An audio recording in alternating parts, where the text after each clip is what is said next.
প্রিয় ছাত্রছাত্রী, যারা 90 আপ করতে চাও তাদের জন্য এই ভিডিওটি।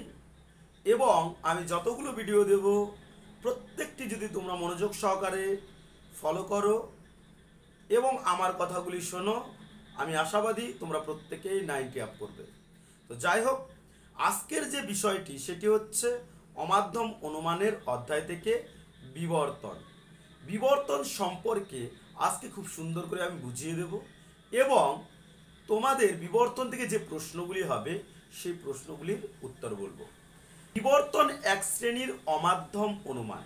আমরা জানি বিবর্তন এক শ্রেণীর অমাধ্যম অনুমান। এর আগের দিন আমি শিখিয়েছিলাম অমাধ্যম অনুমান মোট 9 প্রকার, তার মধ্যে বিবর্তন এক শ্রেণীর অমাধ্যম অনুমান। ক্লিয়ার? এখন এই বিবর্তন কাকে বলে তা শেখার আগে আমরা বিবর্তনের কিছু বিষয় আমরা জানব, তাহলে দেখবে আমাদের কাকে বলে বা সংজ্ঞা সহজ লাগবে। প্রথম যে কথাটা সেটা হচ্ছে, শোনো, আশ্রয় বাক্যের উদ্দেশ্যপদ সিদ্ধান্তের উদ্দেশ্যপদ হবে। আশ্রয় বাক্যের উদ্দেশ্যপদ সিদ্ধান্তের উদ্দেশ্যপদ হবে। আশ্রয় বাক্যের বিধেয় পদের বিরুদ্ধ পদ সিদ্ধান্তের বিধেয় পদ হবে। তোমরা খাতায় লিখে নাও। তারপর বিবর্তনে আশ্রয় বাক্য ও সিদ্ধান্তের গুণ ভিন্ন হবে। বিবর্তনে আশ্রয় বাক্য ও সিদ্ধান্তের পরিমাণ এক হবে। এই হচ্ছে বিবর্তনের কয়েকটি তথ্য, যেগুলিকে আমরা বিবর্তনের নিয়মও বলি। আগে আমরা বিবর্তনের নিয়ম দিয়েই বিষয়টিকে শুরু করলাম, তাহলে আমাদের সংজ্ঞাটা করতে খুবই সহজ হবে। দেখো, এখন বিবর্তন কাকে বলে আমরা বলবো। শোনো মন দিয়ে, যে অবরোহমূলক অমাধ্যম অনুমানে আশ্রয় বাক্যের উদ্দেশ্যপদ সিদ্ধান্তের উদ্দেশ্যপদ হয়, আশ্রয় বাক্যের বিধেয় পদের বিরুদ্ধ পদ সিদ্ধান্তের বিধেয় পদ হয়, আশ্রয় বাক্য ও সিদ্ধান্তের গুণ ভিন্ন হয়, তাকে বিবর্তন বলে। ক্লিয়ার? আবারও বলছি, যে অবরোহমূলক অমাধ্যম অনুমানে আশ্রয় বাক্যের উদ্দেশ্যপদ সিদ্ধান্তের উদ্দেশ্যপদ হয়, আশ্রয় বাক্যের বিধেয় পদের বিরুদ্ধ পদ সিদ্ধান্তের বিধেয় পদ হয়, আশ্রয় বাক্য ও সিদ্ধান্তের গুণ ভিন্ন হয়, তাকে বিবর্তন বলে। ক্লিয়ার? বিবর্তন কাকে বলে আমরা জানলাম। এখন আমরা বিরুদ্ধ পদ সম্পর্কে কিছুটা জানব। একটা পদ, যেমন মানুষ, যদি একটা পদ হয় তাহলে তার বিরুদ্ধ পদ হলো অমানুষ। ক্লিয়ার? তাহলে একটি যদি পদ মানুষ হয় তার বিরুদ্ধ পদ হবে অমানুষ। অর্থাৎ আমরা কোনো পদের আগে যদি অ যুক্ত করে দেই তাহলে মাথায় রাখবে ওই পদটি যে পদের আগে অযুক্ত করেছি তার হবে বিরুদ্ধ পদ। অর্থাৎ মানুষ যদি একটি পদ হয় তাহলে অমানুষ হবে বিরুদ্ধ পদ। সেরকমই যদি গরু একটি পদ হয় অগরু হবে একটি বিরুদ্ধ পদ। সরল যদি একটি পদ হয় অসরল হবে একটি বিরুদ্ধ পদ। ক্লিয়ার? এখন আমরা শিখব কিভাবে বিবর্তন করব। তার আগে আমরা একটা বিবর্তনের উদাহরণ দেই, যেমন সকল শিক্ষক হয় জ্ঞানী ব্যক্তি, তার ঠিক নিচে আমরা লিখব কোনো শিক্ষক নয় জ্ঞানী ব্যক্তি। তোমরা অবশ্যই আগে এ এবং ই দেবে। তাহলে এ, সকল শিক্ষক হয় জ্ঞানী ব্যক্তি, কোনো শিক্ষক নয় অজ্ঞানী ব্যক্তি।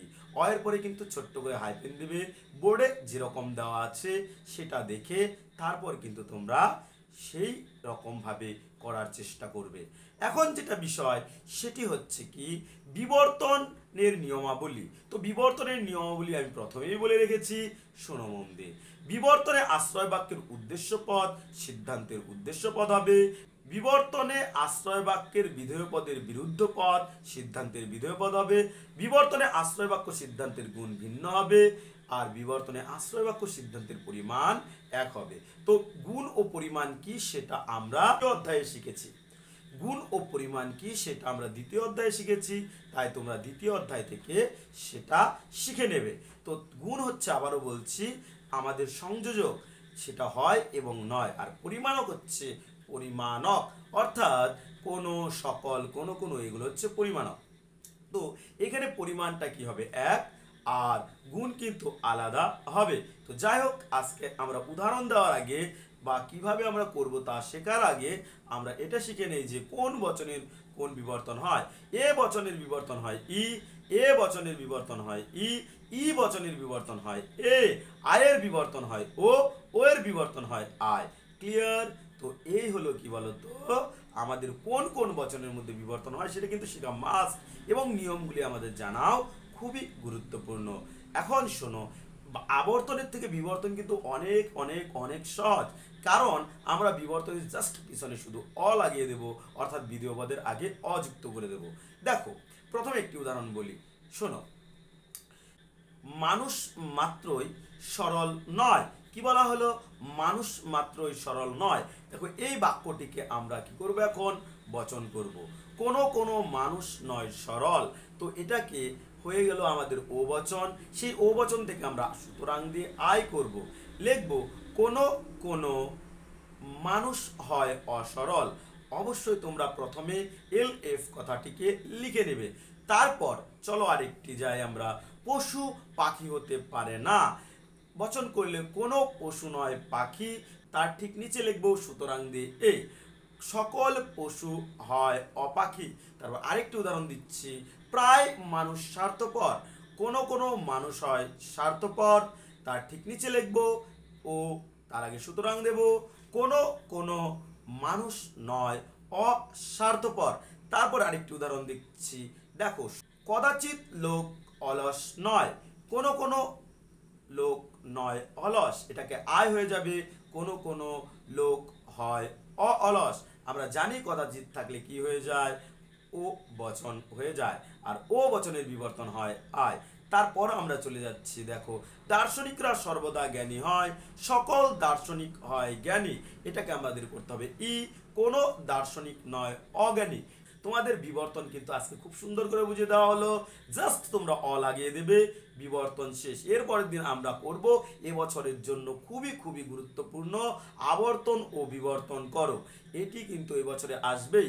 আজকে যদি তোমরা বিবর্তনটি এবং আগের ভিডিওতে তোমরা যদি আবর্তনটি খুব ভালো করে পারো, পরের দিন কিন্তু জলের মতো সহজ মনে হবে। যাই হোক, আজকে এ পর্যন্ত। পরবর্তী ভিডিওর জন্য অপেক্ষা করো। চ্যানেলটিতে নতুন হলে অবশ্যই চ্যানেলটিকে সাবস্ক্রাইব করে বেল আইকনে ক্লিক করে অল করে রাখো। অসংখ্য ধন্যবাদ সম্পূর্ণ ভিডিওটি দেখার জন্য। পরবর্তী ভিডিওর জন্য ওয়েলকাম।